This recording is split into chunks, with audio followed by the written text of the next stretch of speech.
Pakistan T20 series against West Indies finished, हम लोग 2-1 जीत गए उसमें। बहुत कन्विंसिंग विक्ट्री नहीं थी। देयर आर सर्टन एरियाज़ जिसमें अभी भी काम करने की ज़रूरत है, जिस तरह हमने पिछले वीडियोस में भी बात की। One of those areas is of course the approach in batting, जो हम लोगों ने एक अपना मोटो बना लिया है या इस नई मैनेजमेंट में, नई टीम ने, कि जी aggressive cricket, modern day cricket and everything. उस पर तो काफ़ी दफ़ा मैंने बात की है, but basically the idea is के जो एरिया जिस पे काम करना है वो अडेप्ट करने के ऊपर काम करना है। How to go into every game based on the situation, on the match conditions, on the opponent, on their strengths, weaknesses. One size fits all के साथ तो नहीं आप जा सकते, थोड़ा अडेप्ट करना होगा, अपनी ओवरऑल स्क्वाड को अडेप्टिव बनाना होगा, where you have options within the squad जिसमें आप उस तरह की कॉम्बिनेशन बना सकें जो हर किस्म की कंडीशन और मैच सिचुएशन को आप हेड ऑन ले सकें, जो चैलेंजेस आते हैं उसको हम फेस कर सकें, उसके लिए अपने आप को अकॉर्डिंगली चेंज कर सकें, अडेप्ट कर सकें। Fact not just in batting, लेकिन यही चीज़ बॉलिंग पे भी अप्लाई होती है। एंड बॉलिंग में हमने देखा इस थ्रू आउट द सीरीज़ के we again were leaking runs, specially जो आपका डेथ ओवर्स हैं वहाँ पे उस तरह बॉलिंग नहीं करा पा रहे थे जिस तरह पहले हम लोग रिनाउंड होते थे। काफ़ी अर्सा पहले तक बेहतर कंट्रोल होता था, बेहतर एक गेम प्लानिंग होता था, एक इंटेलिजेंट बॉलिंग होती थी। मैं ये नहीं कहूँगा कि मे बी कोशिश नहीं कर रहे, कोशिश कर रहे होंगे, डेफिनेटली एफर्ट डाल रहे होंगे हमारे bowlers, but something is missing, कुछ ना कुछ है जो नहीं काम कर रहा with these bowlers, with these sets of bowlers. Accordingly इस चीज़ के ऊपर काम करना बहुत ज़रूरी है।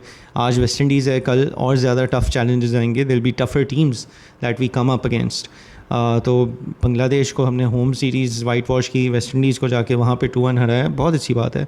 There are positives to take from that for sure, लेकिन we need to focus on the areas that need to be improved, जो क्या है कि अपनी बैटिंग को अडेप्ट करना। ये सिर्फ नहीं कि बस अग्रेसिव खेलनी है, अग्रेसिव बोल दिया तो अग्रेसिव ही खेलनी है। मॉडर्न डे क्रिकेट को हमने जो है दिमाग में बस बना लिया कि जी छक्के मारने हैं, चौके मारने हैं। अपने ऊपर फोकस करें, टीम को अपने स्ट्रेंथ्स के ऊपर, वीकनेसेस के ऊपर फोकस करना है, एरियाज़ के ऊपर काम अकॉर्डिंगली करना है। Modern day cricket shouldn't be about just blasting away.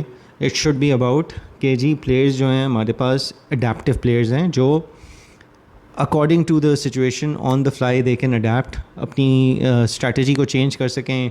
Plan A नहीं है तो प्लान बी बना सकें, प्लान बी नहीं है तो C-D-E-F अकॉर्डिंगली खेलने की हमें सलाहियत होनी चाहिए। We should be able to adapt on the go, that वो एम होना चाहिए हमारा, ना सिर्फ ये कि जी बस हमने सोच लिया है कि हम मॉडर्न डे क्रिकेट और एग्रेसिव क्रिकेट खेलेंगे तो बस इसी तरह खेलनी है। इंटेलिजेंट क्रिकेट खेलनी चाहिए हमें। Having said that, like I said, some positives to take. Saim Ayub की 2 बहुत अच्छी इनिंग्स रहीं। I am sure it will do him a world of good.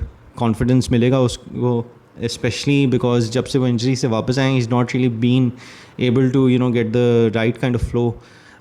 उस तरह वो मोमेंटम नहीं पकड़ पा रहे थे, स्पेशली क्योंकि इंजरी से पहले वो जिस मोमेंटम में, जिस फॉर्म में थे, वो बहुत ही अच्छी एक फॉर्म लगी हुई थी उनकी, बहुत इंटेग्रल पार्ट बने हुए थे वो टीम का। एंड आई थिंक इंजरी के बाद से इवन इन PSL अगर हम देखें तो वो उनको उस तरह फ्लो नहीं मिल पा रहा था। He didn't really get going.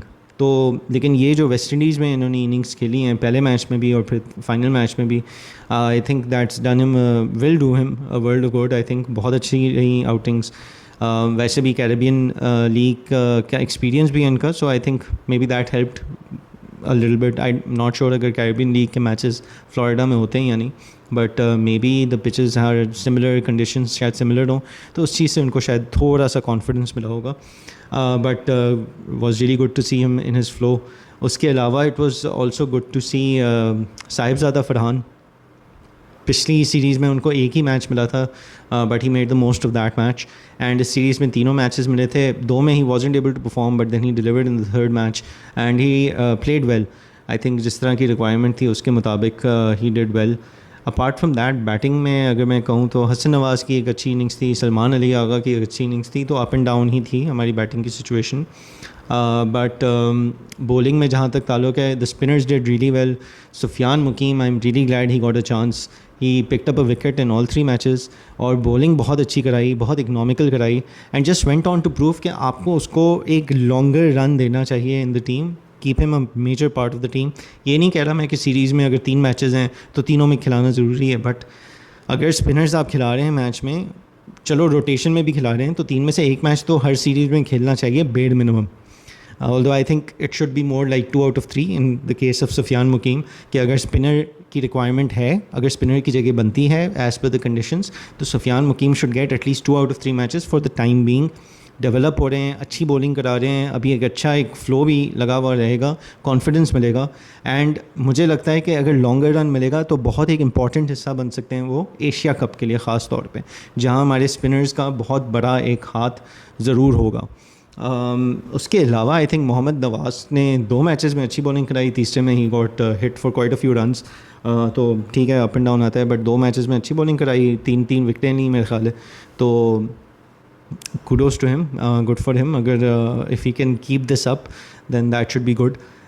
लेकिन एक चीज़ जो मैं ज़रूर कहना चाहूँगा, ये प्रॉब्लम बाबर में भी था, ये बाद में जो कैप्टन्स बीच में आए हैं उनमें भी था. T20 में आप एक set, again like I said, it's all about adapt करने की ज़रूरत है. प्लान ए नहीं चल रहा तो प्लान बी नहीं तो प्लान सी.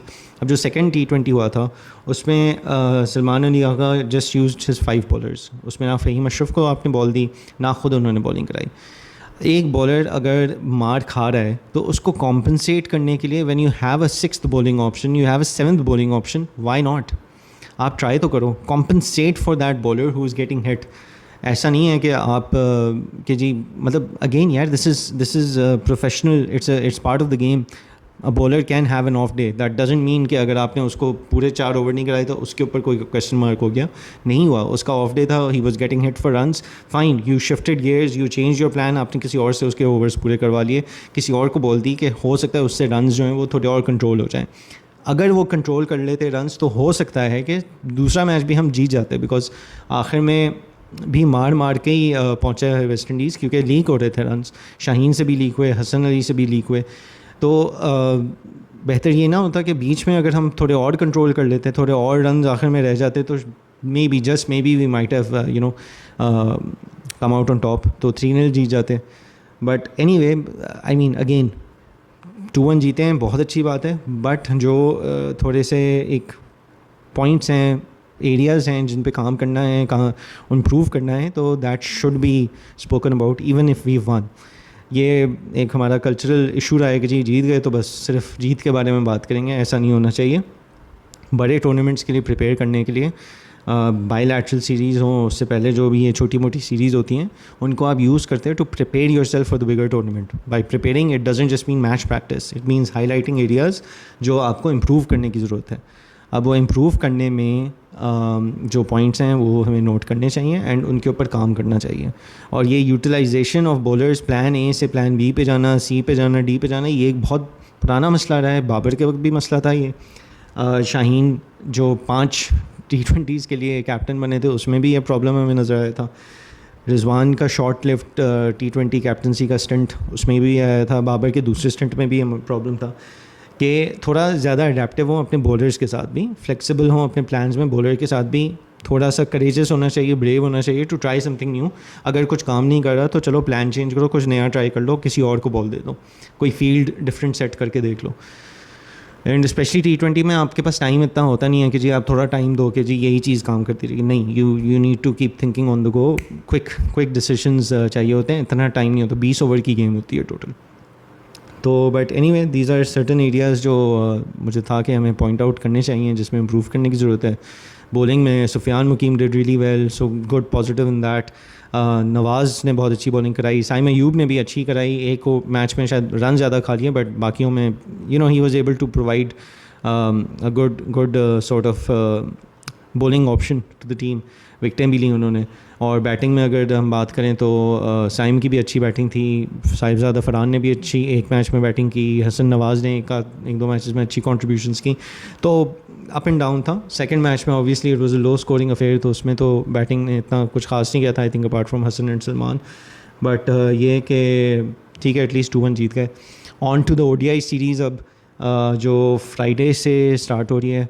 पहला मैच जो है वो रात पाकिस्तान की रात 11 बजे शुरू होगा और बाकी दोनों मैचेस जो हैं शाम 6:30 बजे शुरू होंगे. तो these should be matches that we can see a lot more of. T20s to be honest live तो ऐसा नहीं देखा मैंने. आखिर दूसरा मैच के शायद आखिरी 2 ओवर्स देखे होंगे लाइव, बाकी मैचेस हमने हाईलाइट्स भी देखे थे.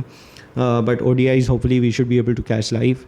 और रूमर्स ये आ रहे हैं कि फ़खर ज़मान क्योंकि वो इंजर हो गए हैं T20 सीरीज़ में, उनको रिहैबिलिटेशन की ज़रूरत होगी. हैमस्ट्रिंग इंजरी हुई थी apparently. So there is a chance he might be out of the triangular series जो अफ़गानिस्तान और UAE के साथ होगी हमारी. एंड फिर डिपेंड करता है, हो सकता है कि वो एशिया कप में भी आउट हो जाए. अब इस सिचुएशन में रूमर्स चलना शुरू हो गए कि बाबर की शायद वापसी हो जाए. एंड लेट्स सी, उसकी लॉजिक ये बताई जा रही है कि जी एक्सपीरियंस प्लेयर हो जाएगा जो depending on the pitch dicey pitches पे भी खेल सके एंड ऑल दैट. तो ये तो पहले भी था. मतलब पहले क्यों ड्रॉप किया था आपने? आप उसको फिर स्क्वाड में रखते, इन्हीं नए प्लेयर्स के साथ उसका कॉम्बिनेशन इस तरह का बनाते और उसको यूज़ करो. किसी भी प्लेयर को आप एज अ फ्लोटर यूज़ करो depending on the match situation. उससे ओपन नहीं कराना ना कराएं, आप उसको वन डाउन रखें डिपेंडिंग ऑन द सिचुएशन. जहाँ स्लॉगिंग की ज़रूरत है यार आप उसको ना यूज़ करें, आप पहले अपने एग्रेसिव बैट्समैन भेजें. जहाँ आपको थोड़ी सी टेक्निकल बैटिंग की ज़रूरत है, डाइसी पिच है, वहाँ आप बाबर टाइप प्लेयर्स को यूज़ करें.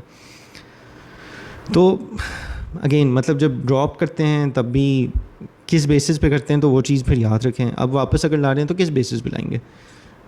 उसकी भी बता दिया कि जी ODIs में अगर अच्छा परफॉर्म करेंगे तो उनको शायद T20 में वापसी का रास्ता मिल जाए. क्यों? हम लोगों की लॉजिक कभी सही से कहीं बैठ क्यों नहीं सकती. बाबर अगर ODIs में अच्छा परफॉर्म करते भी हैं तो how is that the basis for someone going back to the T20 team. ठीक है, फ़खर को इंजरी हो गई है, आपने बाकी एक पूल जो बनाया है उसमें से कोई भी नहीं है और कोई ट्राई करने के लिए, कि बजाय इसके कि फिर से बाबर को लेके आएंगे. फिर बाबर ने इतने टाइम, अब PSL के बाद से कोई मैचेस नहीं खेले उसने. He hasn't played any match after PSL. There is been no international match, there is been no other local match. सिर्फ ये 3 ODIs ही होंगे वेस्ट इंडीज़ के. ट्रेनिंग कैंप्स लगे but he has no match practice. T20s तो खेले नहीं है ना बाबर ने ना रिजवान ने. तो आप एकदम से उसकी बेसिस के ऊपर जो है आप उसको जो है T20 में रखोगे. ODI is a different format. वो उस ODI का अप्रोच ही डिफरेंट तरीके से करेगा. T20 is a different format which needs a different approach. मैं बाबर का फ़ैन हूँ but again it all boils down to कि यार सोच क्या है, what is the logic behind all these decisions, all this criteria. नई टीम बनानी थी तो अब नई टीम चलाओ. फ़खर इंजर हुआ है तो कोई और होना चाहिए ना उसकी रिप्लेसमेंट, बैकअप. ऑलरेडी स्क्वाड में क्यों नहीं है उसकी बैकअप. बट बहरहाल लेट्स सी, अगर बाबर को वापस चांस मिलता है तो अब देखते हैं उसको यूटिलाइज़ किस तरह करते हैं और बाबर किस तरह परफॉर्म कर सकता है. बट एनीवे अभी तो ODI सीरीज़ है. ODI सीरीज़ में देखते हैं कैसा खेलते हैं हमारी team. Rizwan will still be the captain, Naseem will be back, I think Shaheen is still there, Haris Rauf is still there और बाकी बाबर भी होंगे, सलमान वगैरह होंगे. तो ODI टीम में more or less I don't think there will be too many new faces. More or less it will be the same team जो champions trophy में थी और उससे पहले खैर एक्चुअली पहले तो डिफरेंट थी. ट्रायंगुलर सीरीज़ से पहले जब साउथ अफ्रीका ऑस्ट्रेलिया गए थे तो काफ़ी डिफरेंट टीम थी. But anyway good luck to us for that also. But after this it will all be T20s. फिर क्योंकि ट्रायंगुलर सीरीज़ है अफ़गानिस्तान और UAE के ख़िलाफ़ और उसके बाद एशिया कप है. And then I think South Africa के टेस्ट्स हैं और T20s हैं, फिर श्रीलंका की T20s हैं एंड देन यू नो फरवरी में शायद वर्ल्ड कप होगा.